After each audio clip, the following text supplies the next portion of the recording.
Hello guys, welcome back. Ma'am, open the thing ready. At the thing, see you with her. Me and Tan, talk to us. Ma'am, how is it? Go. Say.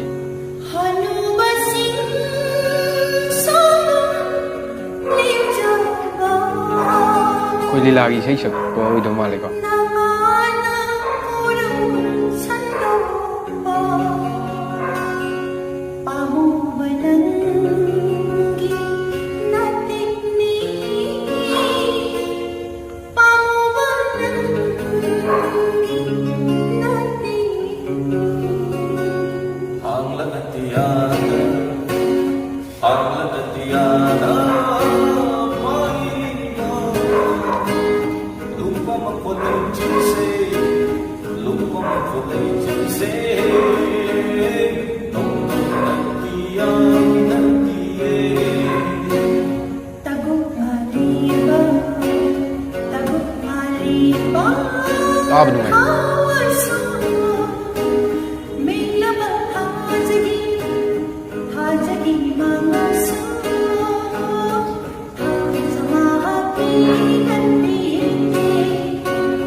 Karigumba nang nanupi atok papama ba ado kanangi nupi ahan kasu lemina ba.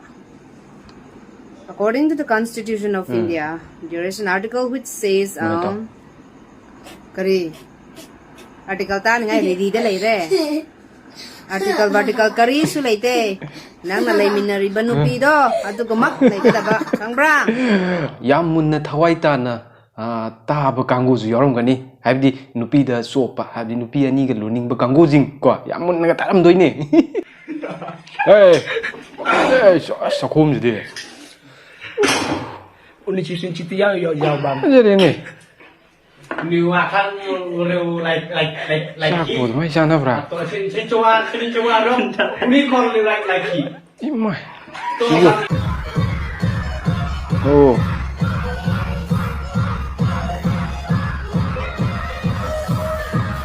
Anche credo si vede lui nei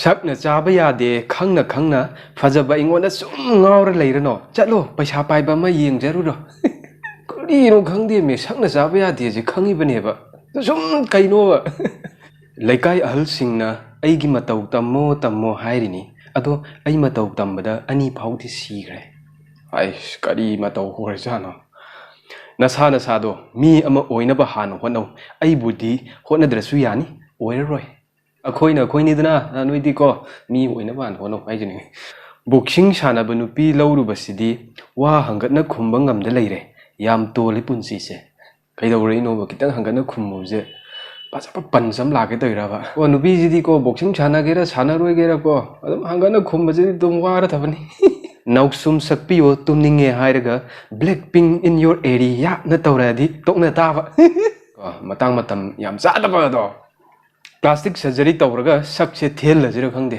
yadre plastic surgery tawthoga sakse thien man phadori bur khangde ngamdre mom imana kaidoroge chabo wakhal nuai tera leisibo imada hayo ai mi aina mu khomi ai laire na hundok piramme ima si maisak sidi laire masa katana khangani duni toilet changge tawraga mobile phone thiba khangdadana hojik phau changda leire kanagino phone amda waijage koiroi tholakpada amuk shat pirake ko koi hujika ne hungna bi toilet changmada phone yaudadi yadabido met pu met tabrane noi toilet changmada phone pusanna tabrane nungsiba sabigano kauna bo hona bada liver ken ge tawe oh nungsiba do sabirakanu ko kaina bada maisa khangna bo hona bada ko liver par patle nupi gi pass thidaba nupadi sana ni sana ai hau khra pass ki matang sum hang sum chau ko hai bi pen thok ngam do haugradi haugre oining bo ijunu ai na ai gidamak ta hujik lepi hai ga khandu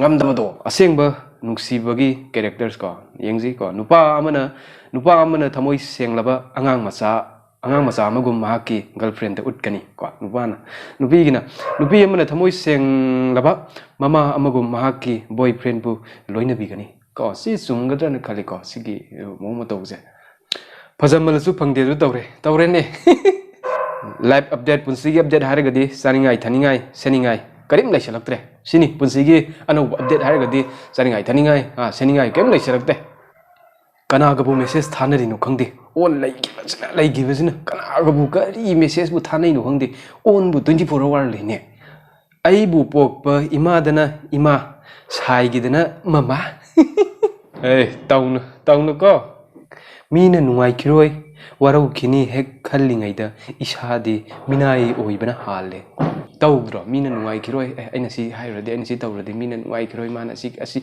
migi khallingaida ko isana barbata howa laida ai nirakpa yawba male kok singawe tawnu ko noi tawnu ko nuksi pamadi dum tasengna dum phongdok biro laida ga nisandana ko sonda khudi thiye mangda mangak ni ye nangi thamoi duda amta tusilake yabro yabro jam na khudi kaklang da thijan jarake nangna ai thawoi draba natro yare halakho muktang isai do download tawsilo halakho muktang do download tawro yare viral se ya jare do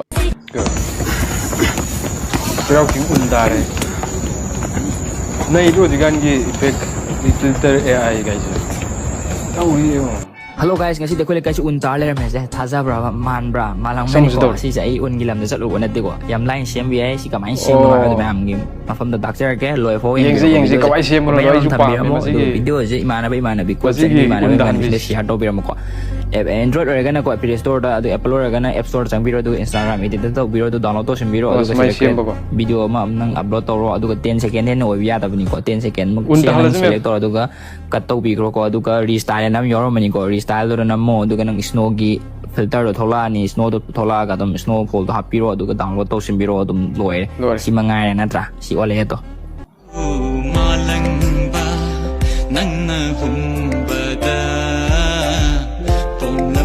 Leirang susat kairi. Oh, ngam sani si pasika.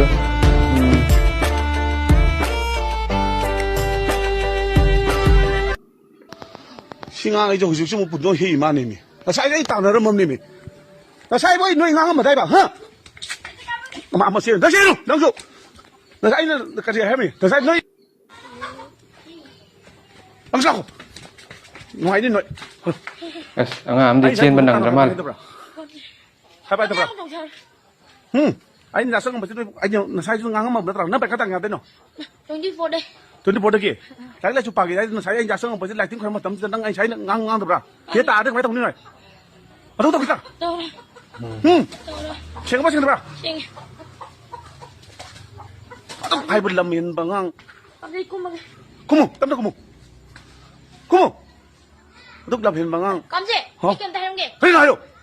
Ủa, tao mua đâu? Angang na bau khang le me si dia seng maloi hai dore ne angang si da matung na was training ngam rồi silba Nang si kaya yam na lai ra ba mino? Lai re, aduk kimatik lai re. Phongrau ma lai na ngai hot na ngai da furit segai rak puna hale. Furit lai na ngai hot na ngai da phongrau segai rak puna hale. Ani mak tu pun na lau bada kari kai ke. Ani mak tu pun na lau na ngai hot na da thun segai ki taw.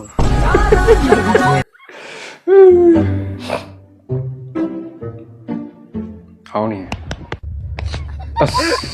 si anh ngồi yam tôi có thầu đồn hao chạm đây là mi cấp cái thầu lộc gì đó mang được cha bu thầu được bữa co mang được biến nào mà hao lâu rồi xa ra cái mi cấp cái thầu là đi phơi bữa co mang được cha phồng thôi vợ xong rồi bảo không ai đi tàu chưa bây giờ đây vợ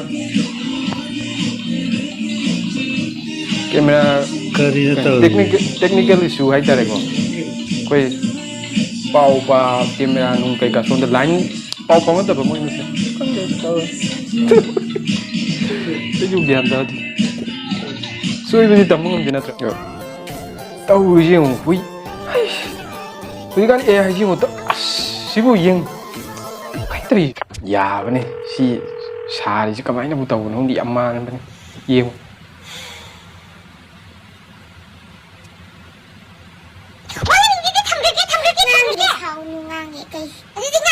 cây ngang hay nó cây ngang rồi nó đi cây nó nang sách ai ra kìa anh nó còn tàu đi bên này sau nó thằng tàu đi bên này sau nó được sao tàu đi sau anh sẽ sau bên này biết sau hay nó anh sau bên này em đi tàu đi bà sau anh làm lại anh sau ấy bé anh đang buồn xia cho đang khăn gì quá màn bên này em nữa ay nag-miss daw silang kami ko. Medyo nang naibiyang musya ba kami. Ay kung ba napili ng pangoy ko nang mapunsi na pangoy. Medyo ay kung ba papanapisi ng pangoy ko. Nang gumadi sa pangoy. Sao na sabi, musibi pa. Sao na pa. Naan siya. Tsara bro. Tsari be, tsari. Naman din sao ka lang ka nang sa ba kami ba ay nang do ay sungang oy ay ngon sao lan sungang lan oh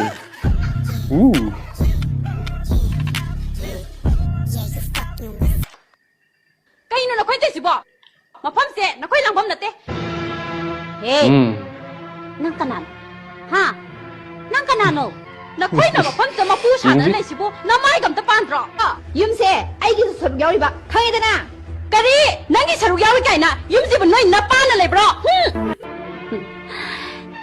nang cái nu ban nang bu pan bi thế na à tôi pan nu pi mà phu ra cái là phao bớt đó nang na suru này tu này yếm masih đó lấy đi bà nang bu na mai pan rồi ha nang bu ikai được không cái đi nu pi ngang lại bên pan nắp tin là lại mà nó quay bên nó bị đó ê nó xem được ini mà xem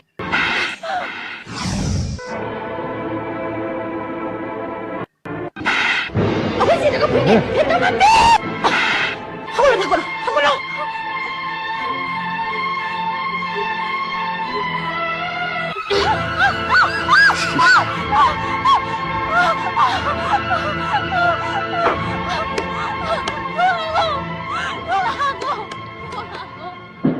Chin.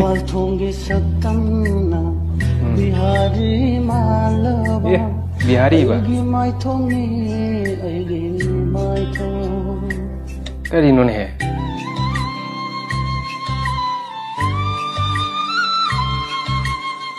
Mapal thongi satamna Bihari malaba Aigi mai thongi mai thong Thamoy nung sidadi Tamil gihero na Kalibani nung tinumi kudin Toy na fan kandraba Aigi kalarsina Bihari budi hai se Bihari